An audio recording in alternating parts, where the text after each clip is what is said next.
Okay. Because I got another paper, but it looks... Yes, it's similar but different. Absolutely. Okay? Now, grand jurors, what I'm looking for, you're going to have this T chart on your page. Pro, civilized on the left, con, uncivilized on the right. As we speak, so for example, when Kadali and Frankie go first, it'll be very simple. When Kadali goes for pro, information goes on this side. When Frankie goes con, information goes on this side. Now, John, when we start asking questions, it's a little bit harder. You have to listen, hear what's being said, and decide if it supports pro or con. This is what you will use on Monday to write your written statement. That's why I'm asking everyone to do it. Because just because you're in the conversation, by Monday when you write this, you may not remember everything that was said. So you need detailed, organized notes in order to have evidence from this conversation. Women in Egypt and men in Egypt had the same right. So it wasn't like there was discrimination between genders. According to the article we got on government, there were police and the army to help regulate rules, so there wasn't any type of outbreak against the government. And according to the article on social structure, Egyptians weren't locked into their social classes. So if you were a slave, you had a chance to stop being a slave if you worked your way out. Like how here Machidi is sources. Thank you, Kadal. And now, Frank, your show.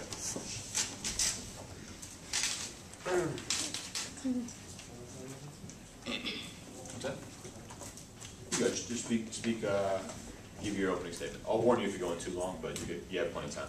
Good morning. I'm arguing that Egypt is uncivilized. In the document package states, slavery was a widespread source of labor. And making people slaves is inhumane and uncivilized. So, and it said that nobody owned anything. The only person who owned an ancient Egypt was the pharaoh. And if nobody can own anything, it's basically like they're living in communism. So that is uncivilized. In the process of change, the afterlife was not fair because if someone stole robbed your grave, they were stealing your chance to live happily ever after in the land of two fields.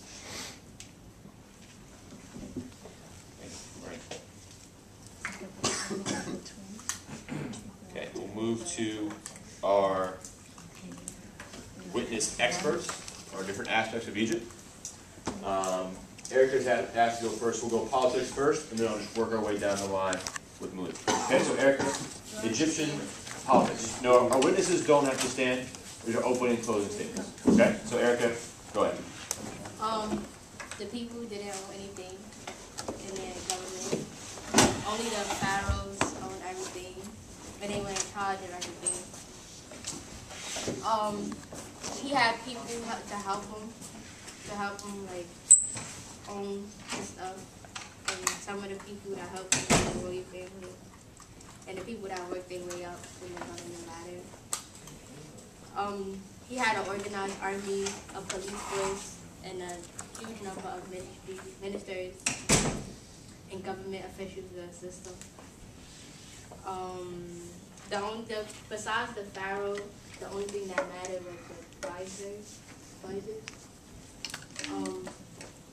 It was like his right-hand man.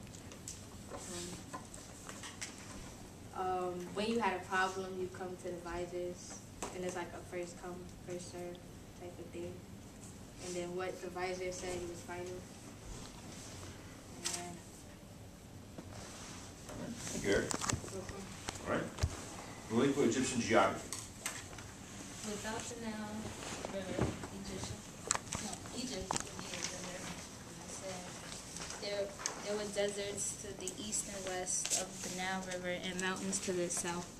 This isolated the ancient Egyptians and allowed them to develop a truly distinctive culture. Each spring, water would run off the mountains and the Nile would flood. Flood waters receive black, rich fertile soil was left behind. Egypt called this rich soil the gift of the Nile. Nile gave the ancient Egyptians many gifts.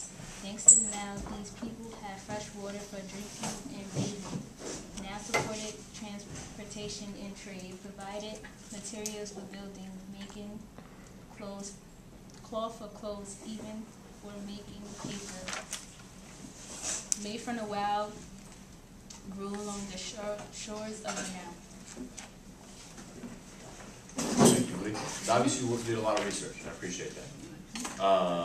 So just the other thing, so I'm not sure, Rihanna, you're not used to being videotaped all the time. The reason why there's a camera in the room is so afterwards, Mr. Ruth, you and I can talk about how things went. And next year, for those of us who did an excellent job, we'll show clips of this debate to show our students next year what it should look like. Okay, so it's for feedback from me and for you this year, and also to show exemplars for next year. So before the debate, our students next year will get to see what it looks like.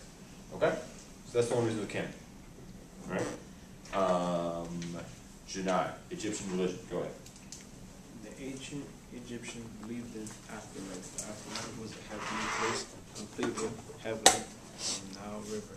The ancient Egyptians called this heavenly place the land of the two fields. Crime was very low in ancient Egypt because someday, after a year lifespan by the Nile, everyone wanted to board rouse a boat and travel to the land of the two fields to enjoy the afterlife. Ba and Ka were the two gods to go to people's tombs to rest and prepare for the next heavenly days. Excellent. The one piece of feedback I have for almost all of our speakers so far, want to speak up, right? We have great ideas, but research has shown that most of how people react to what you say is how you deliver the information, right? A very small percentage of people's reactions to what you say to them are your actual words. Lots of times, it's the way you deliver yourself, right? So you see teachers who are very experienced will stand in one place, they'll deliver very slowly, enunciate in a loud voice. So we've done the research. I'm confident you guys have great ideas.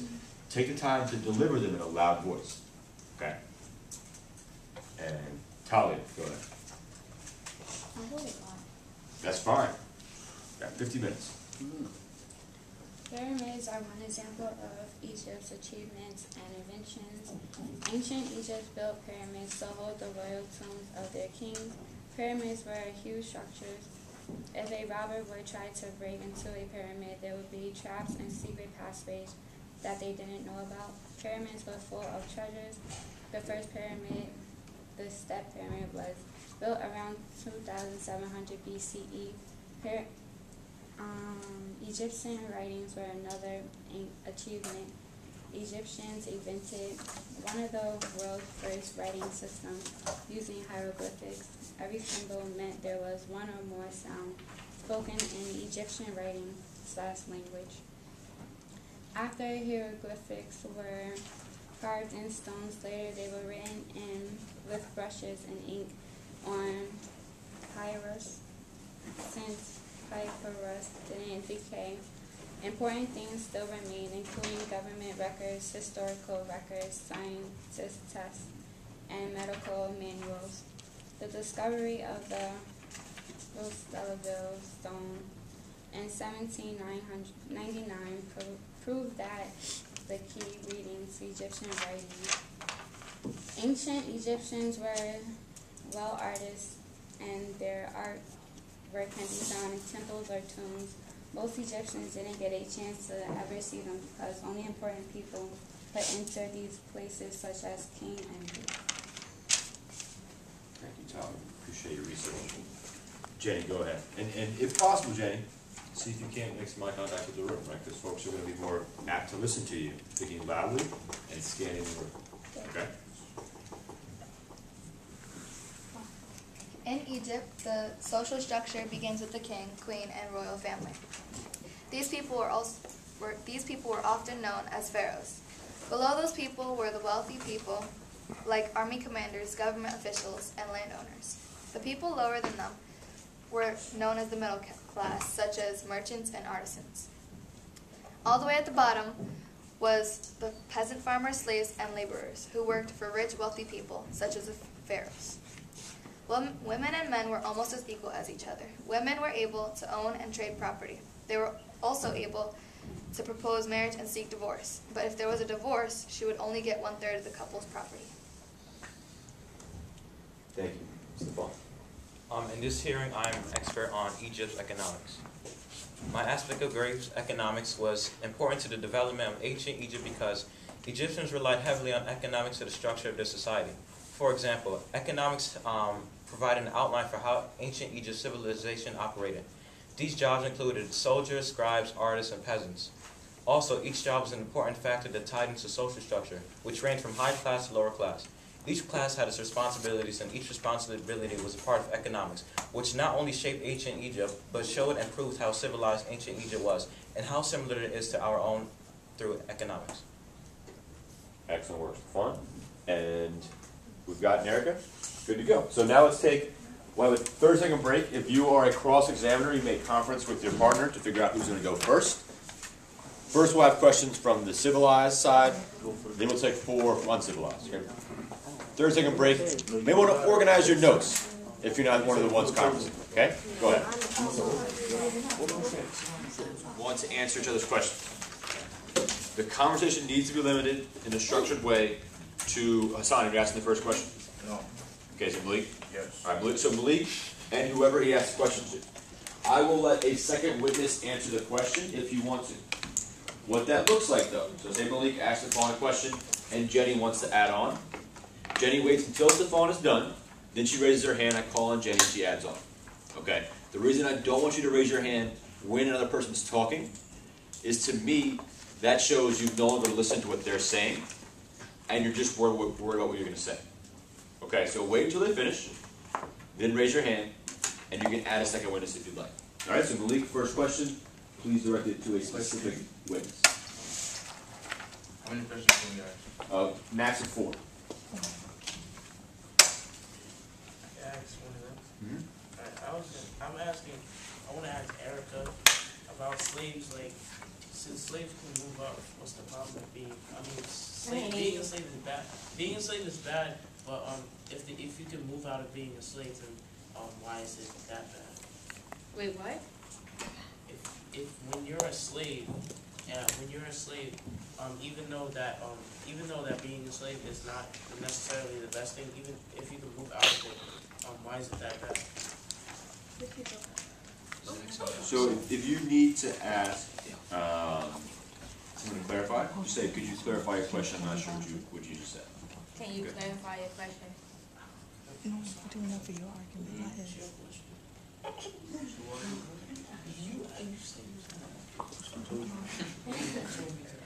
Can you take a lunch break? Nope. Alright. So really just rephrase your question. Okay. That's not my question. Alright, I'll go first. My question was, what about being slaves, or being a slave is bad?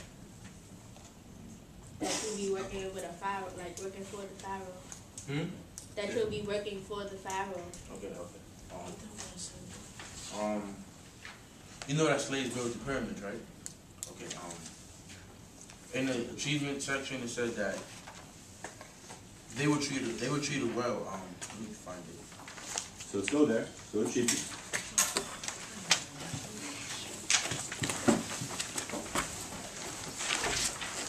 Okay. At the back of the achievement section, right side, it says that the pharaoh provided homes for everyone who worked on the pyramid construction. People were paid for their work, and goods, food, and homes.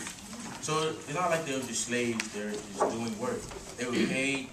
They were paid in goods, food, and home that they could live on. And that's added on the fact that you're gonna move up and not be a slave anymore. Being a slave is a bad thing. The name slave is a bad thing, but they were treated well. If you would say. Your question. What was your question? My question? I like to what? Wait, so Hassan, go ahead. Does she understand what I'm saying? Yeah. Okay. My next question is that Oh, the job inheriting? Wait, no. I want to talk about the job inheriting system. Can we please go to economics? Let's get there. So don't start talking until you see we kind of got to that page. Okay. So then now I'm putting my question for Stefan. Don't you agree that it's fair that people can be what they want to be in economics or have their own jobs? For example, if you were a scribe, you can move up the ladder and work for the pharaoh. It also said that if your father was something, you had to be that. But then it said that there were some exceptions. Like, if your father was an artist, you could be an artist or you could be something else. It doesn't matter. So do you now agree that, Egypt was civilized civilization? I was already for civilized. You was for civilized. I'm sorry, you didn't state that. I did state that. As I said, also each job is an important factor that tied into social structure, which ranged from high class to lower class. Each class had its responsibilities, and each responsibility was a part of economics, which not only shaped ancient Egypt, but showed and proved how civilized ancient Egypt was and how similar it is to our own through economics. I'm so sorry, sir. I didn't state that. Last question. First you said 4, I asked 2. Well, Malik's question was 1. That was a 6. Got to be prepared. You only get your 50 minutes in court. Got to be prepared. Last question. Okay, who's dealing with religion? Can you turn religion, please?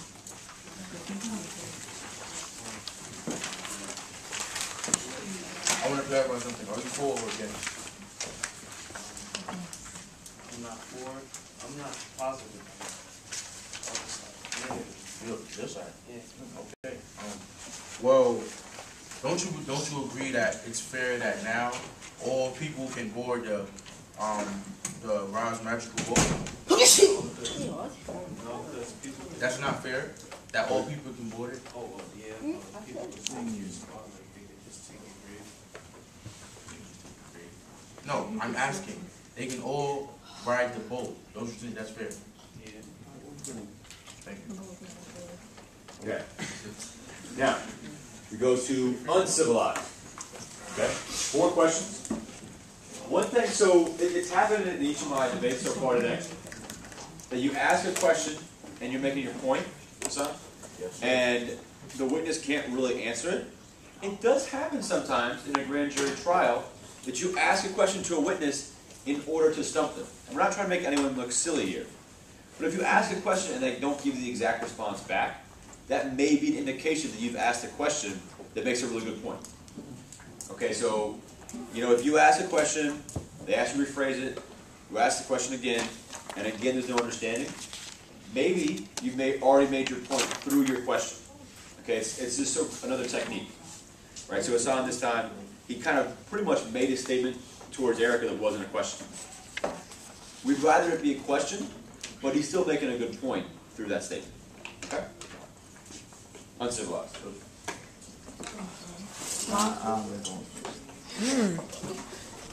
But what I have to say, I don't really know how to phrase it into a question. Okay, then I probably would let Jasmine go first and do your thinking, and then you can go next. Gotcha. A question for Stefan. Like, you're pro, right? Yeah. So, like, you agree with Hassan. My name's Hassan. Shut up, Hassan. that it's fair for, like, if your father was like an artist, the son has to be an artist. Well, not every civilization is perfect. They all have their different faults. So, like in this world, if you don't pass your grades in certain classes, you won't be able to be promoted. I mean, you can't really argue. Well, you could try to make a change, but you can't really argue with some things. I say civilized because, mainly because economics. I'm not saying that's because of that. There's just different points. Each civilization has its faults, and which is not perfect. Okay, but in the economics, can everybody profit off of every trade or good equally, or does everything have to be given back to the pharaoh? Well, as long as you're able to move up the social pyramid that we see and social structure, yeah, it's fair. How are you moving up in social structure? Well, as it said, the third paragraph in social structure, the Egyptians are not locked into the social classes. It says that. So that means if you were working through success or marriage, you'll be able to move up. But not everybody is gonna move up if you marry somebody who's royal, because not everybody your is question- attracted to each other. Doesn't matter as long as you're. It says it's not only through marriage; it's through your success in your occupation. But how are you gonna move up in success if Pharaoh Like always so, in taking this the hard? civilization, we move up through.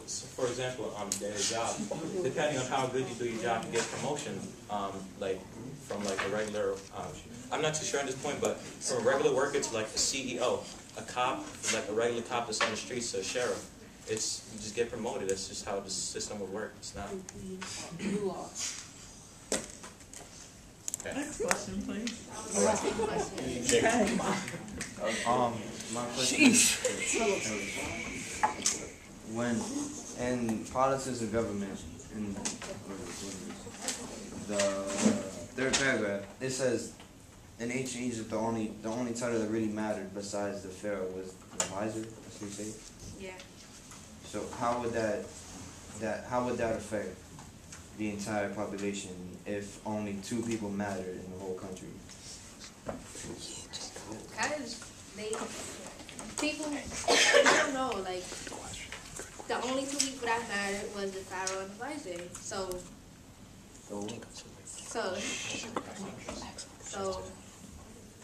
the Wait, people what are you that arguing matter. for? What are you arguing for? I don't know. So just to interject, I apologize to interrupt. Our experts don't have to take a stand, right? So it's not like, Erica, you have to prove Jacob wrong.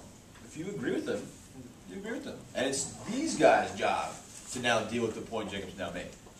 Okay? So yeah, I agree with you saying, because only 2 people matters, and then the rest of them don't.